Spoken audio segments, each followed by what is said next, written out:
दुनिया में हम अगर देखते हैं कोई जीव सुखी नहीं है। जिस जीव को देखो किसी न किसी रूप से रोग से ग्रस्त है वो। जाहिर में चाहे वो कुछ भी कहे, लेकिन सबसे अगर वो मान लूंगा कि है नहीं, फिर भी कहोगे आप कि सुखी है। दुनियादारी के लोग कोई धन को पाके सुखी होता है, कोई संतान को पाके सुखी होता है, कोई ऊंचे पद को पाके सुखी होता है। इन बातों में सुख ढूंढते हैं, लेकिन इनमें सुख कभी नहीं मिलता। बड़े बड़े पदों वाले भी दुखी हैं, धन वालों के भी रोजाना झगड़े मुकदमे चलते हैं, संतान वालों के भी रोजाना के कोर्ट और कचहरियों के चक्कर लगते हैं, लेकिन जो सुखी हैं वो संतों के दास हैं। क्योंकि जिसने अपनी कामनाओं पर, अपनी इच्छाओं पर काबू करना सीख लिया है, जिन्होंने लालसाओं को त्याग दिया है, जिन्होंने अप्रिय ग्रह कर लिया है, जिसमें त्याग की भावना जिसमें आ गई है, उसको ज्यादा जरूरत की चीजों की आवश्यकता नहीं है। उनको इतना चाहिए कि शरीर, उनकी पेट पूर्ति का 2 रोटी परमात्मा उनको दे और वो शांति से बैठ के भजन करते रहें, लेकिन अपने काम में किसी प्रकार की कोताही ना हो। संतों का नित्य प्रति सत्संग करने से इंसान को, जो समाज में रह के, इस दुनिया में रह के, इस माया के खेल में और काल के देश में भूल भुलैया में जो भूलता चला जाता है, संतों के सत्संग करने से उसको वो बातें पुनः याद आ जाती हैं और वो सोचने के लिए मजबूर हो जाता है कि मुझे इंसान का चोला क्यों मिला। लेकिन अभागे वो जीव हैं जिनको अवसर भी मिला है, जिनको पता भी है कि महत्व किस चीज का है, जीवन किस चीज से बनेगा, जिस चीज से हमारा कल्याण होना है उसको हम कोसों दूर भेज देते हैं। न तन की सफाई करने में हम बहुत हैं, तीर्थों पे चक्कर लगाने में बहुत हैं। जाना चाहिए, अच्छी बात है। तीर्थों पे जाने से हमारे बुजुर्गों के किए काम, उनकी याद जब आती है तो कम से कम कुछ समय के लिए तो हमें संतोष और शांति मिलती है। लेकिन वास्तविकता यह है कि अपराधी तीर्थ चला, क्या तीर्थ नहाया, कपट दाग धोया नहीं, झूठा अंग जिकोड़ा।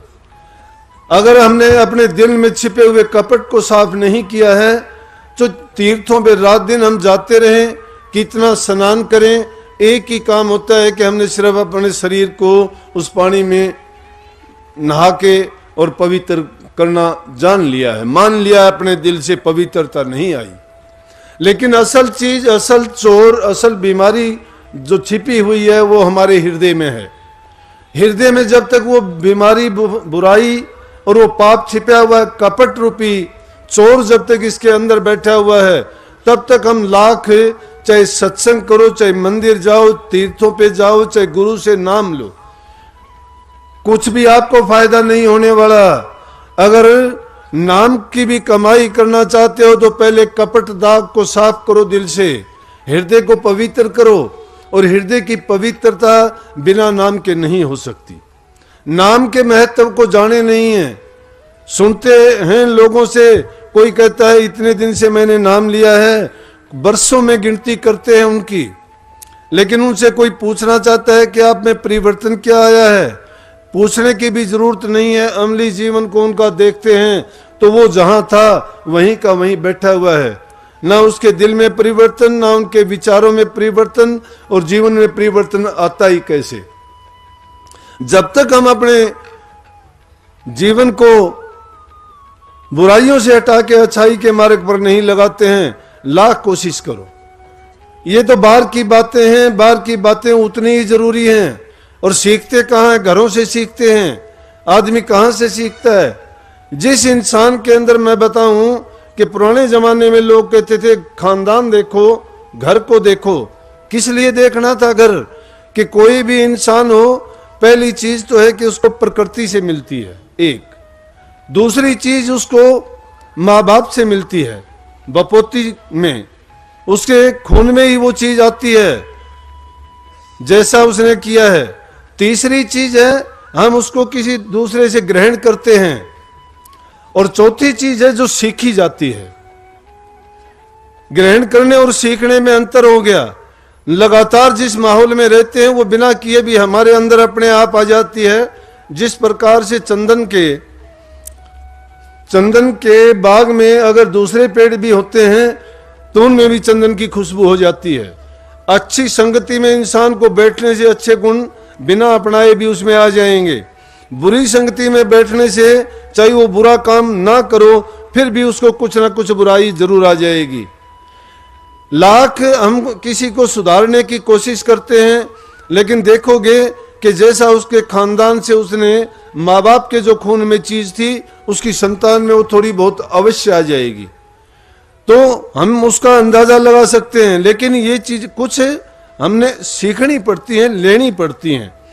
परंतु संत कर्म की रेख पर मेख मार के जो मन वचन और कर्म से पूर्ण रूप से पूरी श्रद्धा के साथ, चाहे उसके खून में है, चाहे उसके प्रकृतिदत्त है, चाहे उसने कहीं से उनको अक्वायर किया है, प्राप्त किया है, और ये चीजें उसमें अगर हैं और संतों के संग में चला गया तो संत उनको उसके खून से भी निकाल देंगे, उसकी प्रकृति को भी बदल देंगे, उसकी ग्रहण करी हुई चीजों को भी मिटा देंगे।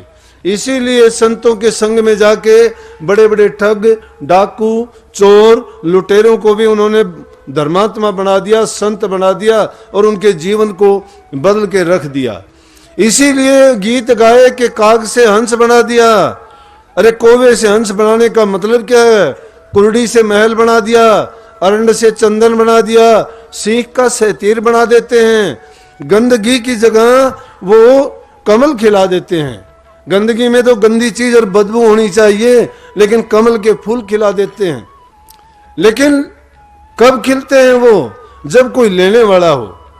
हमारे अंदर लेने की नहीं है। हम दुनिया में जो रहते हैं, एक बुरा काम कोई करता है, उस बुराई को देख के उसका तो ढोल पीट के हम कहते हैं और उस बुराई को सीख लेते हैं उसी टाइम। बुरा करना उसके लिए ना कोई पाठशाला है, ना कोई उसका सिखाने वाला है, ना उसकी कोई अभ्यास करने की जरूरत है, वो अपने आप आती हैं। अच्छे गुण और अच्छाइयां सीखने से भी नहीं आ पाती कई बार। इसलिए प्रेमियों, अपने जीवन में जो अंधेरा छिपा हुआ है, अगर तुम भी वो दिवाली मनाना चाहते हो तो आत्मदेव को जानने की कोशिश करो। जिस प्रकार से ये बाहर के प्रकाश देखते हैं, सूर्य का प्रकाश हमें बाहर दिखाई देता है, मून लाइट है वो भी हमें बाहर का प्रकाश दिखाई देता है, फायर लाइट है वो हमारे बहुत से काम करती है, लेकिन डिवाइन लाइट जो इंसान के हृदय में है वो सिर्फ संत सतगुरु की शरण में जाने से ही प्राप्त की जा सकती है। अच्छों का संग तो इतना अच्छा है कि इंसान थोड़े समय के लिए भी कर ले तो भी यूं समझो कि उसको लाखों जीवन का, लाखों जन्मों का महत्व के बराबर उसको उसका गुण मिल जाता है। जिस प्रकार से लेकिन ये कुल कुटुंब में, परिवार में फंस के हम अपने जीवन को ऐसा उलझा देते हैं जिस प्रकार से एक सुंदर वस्त्र को किसी कांटेदार झाड़ियों में उलझा देना, और उसको सुलझा नहीं सकते। अगर उसको हम खींचते हैं तो फट जाएगा, जैसा था वैसा भी नहीं रहेगा। तो ये इंसान का चोला तो उस सुंदर वस्त्र की भांति था, और इसे दुनियादारी की कांटेदार झाड़ियों में हमने उलझा दिया है उसको।